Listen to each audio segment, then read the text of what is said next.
Reinaldo Arenas. Antes que anochezca. Introducción. El fin. Yo pensaba morirme en el invierno de 1987. Desde hacía meses tenía unas fiebres terribles. Consulté a un médico y el diagnóstico fue SIDA. Como cada día me sentía peor, compré un pasaje para Miami y decidí morir cerca del mar. No en Miami específicamente, sino en la playa. Pero todo lo que uno desea, parece que por un burocratismo diabólico, se demora, aún la muerte. En realidad no voy a decir que quisiera morirme, pero considero que, cuando no hay otra opción que el sufrimiento y el dolor sin esperanzas, la muerte es 1000 veces mejor. Por otra parte, hacía unos meses había entrado en un urinario público, y no se había producido esa sensación de expectación y complicidad que siempre se había producido. Nadie me había hecho caso, y los que allí estaban habían seguido con sus juegos eróticos. Yo ya no existía. No era joven. Allí mismo pensé que lo mejor era la muerte. Siempre he considerado un acto miserable mendigar la vida como un favor. O se vive como uno desea, o es mejor no seguir viviendo. Cuba había soportado miles de calamidades porque siempre me alentó la esperanza de la fuga y la posibilidad de salvar mis manuscritos. Ahora la única fuga que me quedaba era la muerte. Casi todos los manuscritos sacados de Cuba habían sido corregidos por mí, y estaban en manos de mis amigos o se habían publicado. Durante 5 años de exilio también había escrito un libro de ensayos sobre la realidad cubana, Necesidad de Libertad, 6 piezas de teatro publicadas bajo el título de Persecución y le había puesto punto final a la novela El portero y a Viaje a La Habana, aunque cuando escribí esta novela ya me sentía enfermo. Lamentaba sin embargo tener que morirme sin haber podido terminar La Pentagonía, un ciclo de 5 novelas de las cuales había publicado ya Celestino antes del alba, El Palacio de las Blanquísimas Mofetas y Otra vez el mar. Lamentaba también dejar a algunos amigos como Lázaro, Jorge y Margarita. Lamentaba el dolor que a ellos y a mi madre les iba a causar mi muerte. Pero ahí estaba la muerte y no había otra actitud que asumirla. Lázaro, sabiendo que yo me sentía muy mal, voló a Miami y me trajo inconsciente al New York Hospital. Fue un gran problema, según él mismo me contó, ingresarme, pues yo no tenía seguro médico. Lo único que tenía en el bolsillo era la copia del testamento que le había enviado a Jorge y Margarita. Mientras yo casi agonizaba, los médicos me negaban la admisión puesto que no tenía con qué pagar. Afortunadamente había allí un médico francés, a quien Jorge y Margarita conocían, que me ayudó a ingresar en el hospital. De todos modos, según me dijo otro médico, el doctor Gilman, tenía solo un 10% de sobrevida. Fui ingresado en la sala de emergencias donde todos estábamos en estado de agonía. De todas partes me salían tubos, de la nariz, de la boca, de los brazos, en realidad parecía más un ser de otro mundo que un enfermo. No voy a contar todas las peripecias que padecí en el hospital. El caso es que no me morí en esos instantes como todos esperábamos. El mismo médico francés, el doctor Olivier Meissen, un excelente compositor musical por lo demás, me propuso que yo le escribiese letras de algunas canciones para que él les pusiera música. Yo, con todos aquellos tubos y con un aparato de respiración artificial, garrapateé como pude el texto de 2 canciones. Olivier iba a cada rato a la sala del hospital, donde todos nos estábamos muriendo, a cantar las canciones que yo había escrito y a las que él había puesto música. Iba acompañado de un sintetizador electrónico, un instrumento musical que producía todo tipo de notas e imitaba cualquier otro instrumento. La sala de emergencia se pobló de las notas del sintetizador y de la voz de Olivier. Considero que sus dotes como músico eran muy superiores a las de médico. Yo, desde luego, no podía hablar, tenía además en la boca un tubo conectado a los pulmones. En realidad estaba vivo porque aquella máquina respiraba por mí, pero pude, con un poco de esfuerzo, escribir mi opinión en una libreta acerca de las composiciones de Olivier. Me gustaban en verdad aquellas canciones. Una se titulaba Una flor en la memoria y la otra, Himno. Lázaro me visitaba a cada rato. Iba con una antología de poesía, abría el libro al azar y me leía algún poema. Si el poema no me gustaba, yo movía los tubos instalados en mi cuerpo y él me leía otro. Jorge Camacho me llamaba desde París todas las semanas. Se estaba traduciendo El portero al francés y Jorge me pedía consejos sobre algunas palabras difíciles. Al principio yo solo podía responder con balbuceos. Después mejoré un poco y me trasladaron a una habitación privada. Aunque no podía moverme, era una suerte estar en una habitación, por lo menos tenía un poco de paz. Además, ahora ya me habían quitado el tubo de la boca y podía hablar. Así, se terminó la traducción de El portero. Al cabo de 3 meses y medio me dieron de alta. Casi no podía caminar, y Lázaro me ayudó a subir a mi apartamento, que por desgracia está en un 6º piso sin ascensor. Llegué con trabajo hasta allá arriba. Lázaro se marchó con una inmensa tristeza. Ya en la casa, comencé como pude a sacudir el polvo. De pronto, sobre la mesa de noche me tropecé con un sobre que contenía un veneno para ratas llamado Troquemichel.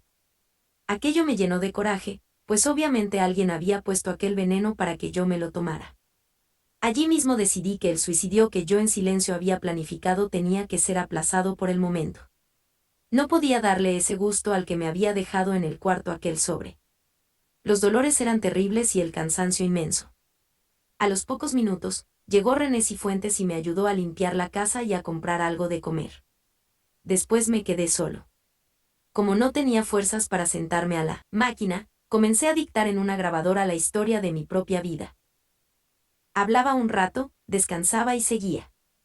Había empezado ya, como se verá más adelante, mi autobiografía en Cuba. La había titulado Antes que anochezca, pues la tenía que escribir antes de que llegara la noche ya que vivía prófugo en un bosque. Ahora la noche avanzaba de nuevo en forma más inminente.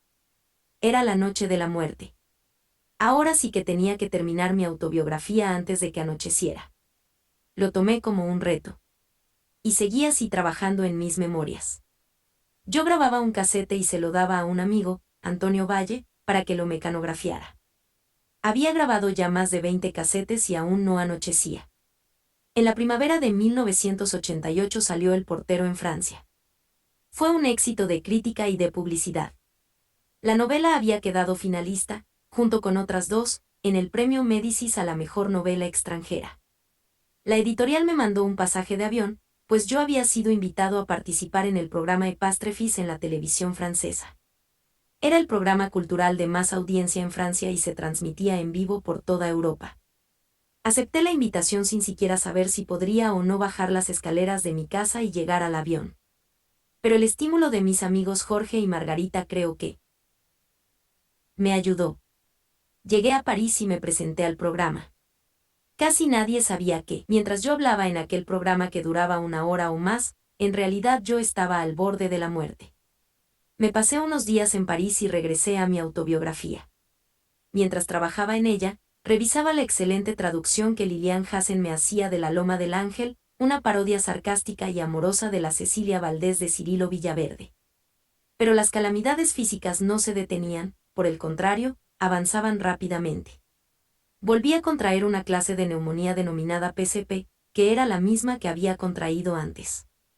Ahora las posibilidades de escapar con vida eran menores, pues el cuerpo estaba más debilitado. Sobreviví a la pulmonía, pero allí mismo, en el hospital, contraje otras enfermedades terribles, como cáncer, sarcoma de Kaposi, flebitis y algo horrible llamado toxoplasmosis, que consiste en un envenenamiento de la sangre en el cerebro. El mismo médico que me atendía, el doctor Harman, creo que me miraba con tanta pena que yo a veces trataba de consolarlo. De todos modos, sobreviví entonces a aquellas enfermedades o por lo menos al estado de mayor gravedad. Tenía que terminar la pentagonía. En el hospital comencé a escribir la novela El color del verano. Tenía en las manos distintas agujas con sueros, por lo que me era un poco difícil escribir, pero me prometí llegar hasta donde pudiera. No comencé esta novela, para mí fundamental del ciclo, por el principio, sino por un capítulo titulado Las tortiguaguas. Cuando salí del hospital terminé mi autobiografía, con excepción, desde luego, de esta introducción, y continué trabajando en El color del verano. También trabajaba conjuntamente con Roberto Valero y María Badías en la revisión de la 5ª novela de la Pentagonía, El asalto. En realidad se trataba de un manuscrito escrito en Cuba atropelladamente para poder sacarlo del país. Lo que Roberto y María hicieron fue una labor de traducción de un idioma casi ininteligible al español. El caso es que la novela se terminó de pasar en limpio y engrosó mis originales en la biblioteca Firestone de la Universidad de Princeton, donde pueden ser consultados. En esos días llegó mi madre de Cuba, con esos permisos taimados que da Castro a las personas mayores para recaudar dólares. No me quedó más remedio que viajar a Miami. Mi madre no notó que me estaba en verdad muriendo y yo la acompañé a que hiciera todas sus compras. No le dije nada de mi enfermedad, y ni siquiera a estas alturas, mediados de 1990, le he dicho nada. Contraje de nuevo en Miami otra pulmonía. Llegué a Nueva York directo para el hospital. Salí y me fui a España, a la casa de campo de Jorge y Margarita. Allí podía respirar aire puro.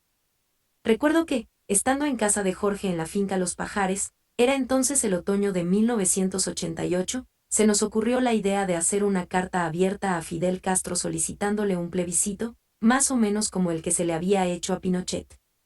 Jorge me dijo que redactara la carta y los dos nos dimos a la tarea. Luego la firmamos él y yo, aunque no consiguiéramos más firmas, se la enviaríamos con nuestras dos modestas firmas. No fue así, conseguimos miles de firmas, incluyendo las de 8 personas que habían recibido el premio Nobel. Desatamos una labor tremenda en aquella finca donde no había ni agua corriente ni luz eléctrica. La carta se publicó en los periódicos y fue un golpe terrible para Castro, pues puso en evidencia que su dictadura era aún peor que la de Pinochet, pues él jamás iba a hacer elecciones libres. Los que todavía ingenuamente pretenden sostener un diálogo con Castro deberían recordar su reacción a esta carta, pues llamó a sus firmantes, agentes de la CIA, primero, y luego, hijos de puta. Obviamente Castro solo tiene ahora una salida, el diálogo con el exilio para seguir en el poder. Lo increíble es que muchas personas del exilio, consideradas intelectuales, están a favor del diálogo. Eso es desconocer completamente la personalidad de Castro y sus ambiciones. Claro está que Castro desde Cuba ha creado comités pro diálogo, y esas personas se hacen pasar hasta por presidentes de comités de derechos humanos. De una parte están los agentes de Castro, fuera y dentro de Cuba, trabajando en su favor; de otra, los ambiciosos con ansias de figurar; y de otra aún, los canallas que piensan sacarle alguna lasca al negocio del diálogo. Algún día, desde luego, el pueblo derrocará a Castro y lo menos que hará será ajusticiar a los que impunemente colaboraron con el tirano. Las personas que promueven un diálogo con Castro, a sabiendas, como lo saben todos, de que Castro no abandonará el poder por las buenas y lo que necesita es una tregua y una ayuda económica para fortalecerse, son tan culpables como los esbirros que torturan y asesinan al pueblo, o tal vez más. Pues en Cuba se vive bajo el terror absoluto. Fuera, por lo menos se puede optar por cierta dignidad política. Todos estos figurones que sueñan con aparecer en las pantallas de televisión dándole la mano a Fidel Castro y en convertirse en figuras políticas relevantes, deben tener sueños más objetivos, deben soñar con una cuerda de la cual se balancearán en el Parque Central de La Habana, pues el pueblo de Cuba, en su generosidad, cuando llegue el momento de la verdad, los ahorcará. Así morirán a gusto, pues no habrá habido al menos con ellos ningún derramamiento de sangre. Tal vez ese acto de justicia sirva de ejemplo para el futuro, pues Cuba es un país que produce canallas, delincuentes, demagogos y cobardes en relación desproporcionada a su población. Volviendo al plebiscito, lo firmaron varios presidentes constitucionales y numerosos intelectuales de todas las tendencias políticas. Eso físicamente me trajo más problemas, pues mi apartamento se llenó de fotógrafos y periodistas. Casi no podía hablar, pues el cáncer ya se había posesionado de mi garganta, aunque tuve que aparecer hasta en la televisión. Por otra parte, aún no había terminado El color del verano, novela que resume gran parte de mi vida, especialmente mi juventud, todo desde luego en forma imaginativa y desenfadada. También es una obra que cuenta la historia de un dictador envejecido y enloquecido, y que toca descarnadamente el tema homosexual, tema tabú para casi todos los cubanos y para casi todo el género humano. La obra se desarrolla en un gran carnaval en el que el pueblo logra desprender la isla de su plataforma insular y marcharse con ella como si fuera un bote. Ya en alta mar, nadie se pone de acuerdo sobre el paradero y el tipo de gobierno a elegir. Se desata un enorme guirigay al estilo cubano y la isla, en medio de aquel pataleo, como no tiene plataforma, se hunde en el mar. En medio todavía de esta novela de más de 600 páginas, también revisé la trilogía poética Leprosario, que ya está en impresión, y la excelente traducción al inglés que hizo Dolores M. Koch de El Portero, que saldrá próximamente. Veo que llego casi al fin de esta presentación, que es en realidad mi fin, y no he hablado mucho del SIDA. No puedo hacerlo, no sé qué es. Nadie lo sabe realmente. He visitado decenas de médicos y para todos es un enigma. Se atienden las enfermedades relativas al SIDA, pero el SIDA parece más bien un secreto de Estado. Si puedo asegurar que, de ser una enfermedad, no es una enfermedad al estilo de todas las conocidas. Las enfermedades son producto de la naturaleza y, por lo tanto, como todo lo natural no es perfecto, se pueden combatir y hasta eliminar. El SIDA es un mal perfecto porque está fuera de la naturaleza humana y su función es acabar con el ser humano de la manera más cruel y sistemática posible. Realmente jamás se ha conocido una calamidad tan invulnerable. Esta perfección diabólica es la que hace pensar a veces en la posibilidad de la mano del hombre. Los gobernantes del mundo entero, la clase reaccionaria siempre en el poder y los poderosos bajo cualquier sistema, tienen que sentirse muy contentos con el SIDA, pues gran parte de la población marginal que no aspira más que a vivir y, por lo tanto, es enemiga de todo dogma e hipocresía política, desaparecerá con esta calamidad. Pero la humanidad, la pobre humanidad, no parece que pueda ser destruida fácilmente. ¿Ha valido la pena haber padecido todo esto? Pues por lo menos he podido asistir a la caída de uno de los imperios más siniestros de la historia, el imperio estalinista. Además, me voy sin tener que pasar primero por el insulto de la vejez. Cuando yo llegué del hospital a mi apartamento, me arrastré hasta una foto que tengo en la pared de Virgilio Piñera, muerto en 1979, y le hablé de este modo: óyeme lo que te voy a decir, necesito 3 años más de vida para terminar mi obra, que es mi venganza contra casi todo el género humano. Creo que el rostro de Virgilio se ensombreció como si lo que le pedí hubiera sido algo desmesurado. Han pasado ya casi 3 años de aquella petición desesperada. Mi fin es inminente. Espero mantener la ecuanimidad hasta el último instante. Gracias, Virgilio. Nueva York, agosto de 1990.